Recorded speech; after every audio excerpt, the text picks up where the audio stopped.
Liquor కుంభకోణం అన్నటువంటి దానికి సంబంధించి అది తేలేటప్పటికి ఇంకో 2, 3 ఏళ్ళు పడుతుంది.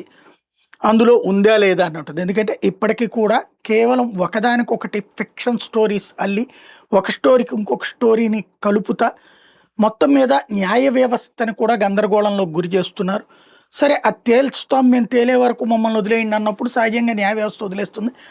ఆ పాయింట్ని అడ్డం పెట్టుకుని కేసు సాగదీస్తున్నారు. దాంతోపాటుగా ఒక్కొక్కళ్ళని ఇరకాటంలో పెట్టడం, పర్టికులర్గా వైసీపీకి ఫైనాన్షియల్ సోర్సెస్ ఏవైతే ఉంటాయో ఆ సోర్సెస్కి చెక్ పెట్టేటటువంటి కార్యక్రమం చేస్తున్నారు. అందులో భాగంగా ఇప్పుడు తాజాగా జరుగుతున్నటువంటి ప్రక్రియ ఒకటే. చెవిరెడ్డి భాస్కర్ రెడ్డి ఆస్తులు చెప్తట. ఇది పెద్ద పెద్ద మాఫియా శక్తుల ఇష్యూలోనే జరగలేదు. లిక్కర్ కుంభకోణంలో చెవిరెడ్డి పాత్ర ఇంతవరకు ఏమి ధృవీకరణ కాలేదు. సిట్టు ప్రభుత్వాన్ని అడిగింది, ప్రభుత్వం జప్తు చేసేమంది.